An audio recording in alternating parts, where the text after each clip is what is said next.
What is up, everybody? Welcome back to the channel. We got UFC Fight Night going down this Saturday. And let me tell you guys, this is a card you don't want to miss. We got Rodolfo Bellator versus Paul Craig. We got Sadiq Youssef versus Mariana Santos. And of course, main event, we got Gilbert Burns versus the heavy-handed Michale Morales. And that's what we're going to be talking about tonight. Breaking down Gilbert Burns versus Michale Morales. Let's get into the video. What up, everybody? What's up, everybody?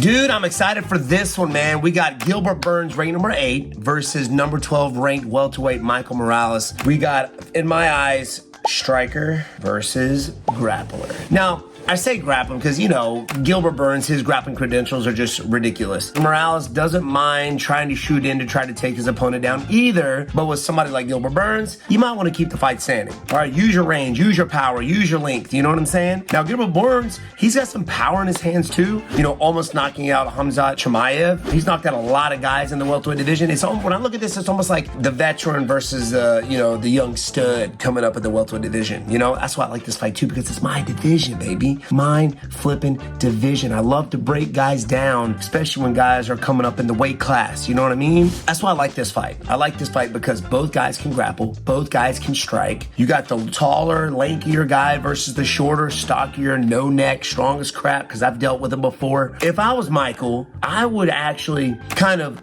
reverse psychology this guy. Like, he knows that you're going to try to keep him away with your striking. Why not go for the takedown? Why not him, Gilbert Burns, up against the fence just to throw him off a little bit? I don't think he would expect that. I don't think Gilbert would expect it. Sometimes when you do that to a fighter, it throws their game plan off, dude. Throws it off. Well, anyway, we can sit here and talk about this fight all day, but I want to give you guys 3 ways that these guys can win the fight. Let's start off with my man, Michale Morales. Let's go. Michale has had 1, 2, 3, 4. He's got 5 fights in the UFC. He's on a 17-fight win streak, this guy. He's got 12 wins by knockout, 8 first-round finishes. Now, from what I see, especially the guys that he has faced in the UFC, he's never faced anybody with the credentials and the experience that Gilbert Burns has. Gilbert Burns fought at 155, fought the best there. He's fought at 170, obviously he's 70 now. He's fought the best there, so this is a step up for Michale. It's a good test to see, can he make it? Can he make it up there with the big boys, guys up in the top 5? All right, 3 things that Michael's got to do in order to beat my man Gilbert Burns. We got 5 rounds to get it done. And if you put your hands on like I know you can put him away early. But let's say that this is going to be the hardest 5-rounded fight that Michale has ever been in, which I think it is. This could be the toughest fighter that he's ever faced. But if I was Michael's coach, number 1, I know that Gilbert's going to try to hand me up. So I got to use my lateral movement and I got to pump my jab. Use that long reach, pump that jab, and don't aim for the face. Aim for the chest. Why, do you might add? Because whenever you throw a jab, especially against a taller, longer opponent, good striker, you, as a grappler, I know guys do this to me a lot, they try to change the level, go underneath the jab, close the gap, and look for the clinch, right? But when you got a guy that's jabbing you in the chest, it makes it so much harder to try to get under that jab, because as I try to dip, he's hitting him in the face. If you aim for the head, it doesn't take much to slip it. But when you aim for the chest and you try to duck underneath, you're gonna smoke him in the face. You're gonna have to pump the jab and use that lateral movement. Number 2, baby, leg kick the crap out of Gilbert Burns. Gilbert Burns has tree trunks as legs. He reminds me as like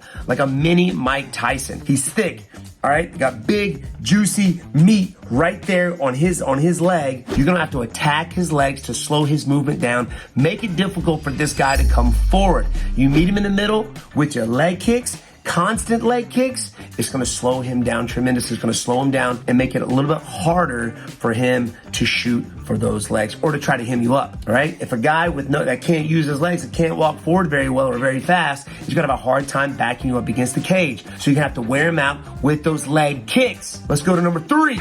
You're going to have to go the JDM route. If you haven't seen the Gilbert Burns and the JDM fight, go back and watch it, all right? I think if Morales can take some notes out of JDM's book, I think he can win this fight. Your takedown defense is going to have to be on point. If Gilbert tries to take you down, he's very, very strong, but but he tires as the fight goes on. You're gonna have to get back up to your feet. Now, once you get back up to your feet, you're still gonna have to separate because he's looking to try to clinch you up. Even up against the fence, same thing. If you watch the JDM fight, he ends up putting Gilbert Burns away out of the clinch. He gets up, Gilbert Burns tries to shoot in again, and JDM hits him with the knee. So, defend the takedown, and then as you circle out, make him pay. You gotta use those knees, you gotta use those elbows, and you gotta meet him in the middle. If I'm up against the fence and I'm defending the takedown, as I circle out, I don't wanna just circle out to get the center of the cage. I wanna circle out, cut the angle to where Gilbert now is up against the fence, and now I make him pay.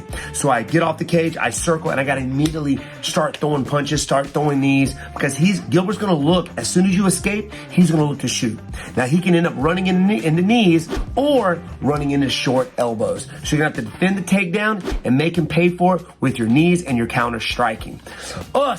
Moving on to Gilbert Burns. Let's get it. Moving on to the number 8 ranked welterweight in the division. This guy's got 6 wins by knockouts, 9 wins by submission. This is where he's going to have to use his grappling in this fight. And of course, 11 first round finishes. This dude has fought the who's who's. Me being one of them. He won. Dude, if I was Gilbert, number 1, close the gap, get this guy down. You should be shooting relentlessly throughout the entire fight. You got to get out there. You got to get this guy to the fence. You got to get him on the ground. You got to make him pay every time he tries to put his hands on you by shooting for those flipping legs. Number 1, why? Because if you take this guy down, I don't care who you are, it is so exhausting trying to get back up. And with Gilbert Burns' credentials, the guy, it's definitely going to be hard. You know it's going to be hard. You know Gilbert can make it hard. He can stay heavy on him and make it very difficult for him to get back up. And once you get back up to your feet, man, are they so much slower. This is something that I learned, I've seen GSP do.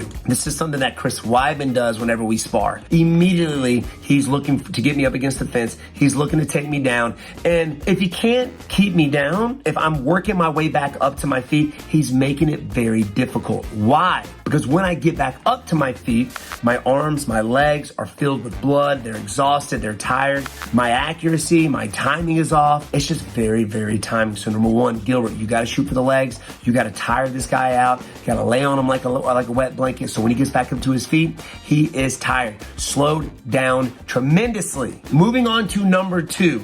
Gilbert, I know you're not notorious for this, well, not a lot. You're going to have to throw a lot of feints. You're going to have to feint this dude up, especially when he's a striker, because when you feint, he's going to start throwing, he's going to throw something. He's going to throw a jab. He's going to try to counter you. He's going to try to meet you in the middle. When you start throwing those feints, a lot of them during the fight, it almost dulls his senses down a little bit, his reaction down a little bit. You almost lure into a false sense of security because he doesn't know exactly when you're going to shoot in. So when you do that, it throws his timing off. When you feint constantly and he's constantly trying to react to your feints and trying to hit you, it's going to let you know what he's thinking. If I feint at you and I see you sit down and twitch that right hand, I know you're thinking you're going to throw either a right hand or a right uppercut. If you feint like you're throwing a shot and you see him lift his back leg up, well, then you know he's going to throw a knee. So feint him up. When you do that, you're going to show yourself what this guy is thinking. You're going to lure him to a false sense of security. His time is going to slow down tremendously as well because you're throwing lots of feints, and then it's going to make it a little bit easier for you to feint, boom, and then shoot for the legs, or feint, boom, bum rush him, get him up against the fence so you can lay on him. Moving on to number 3.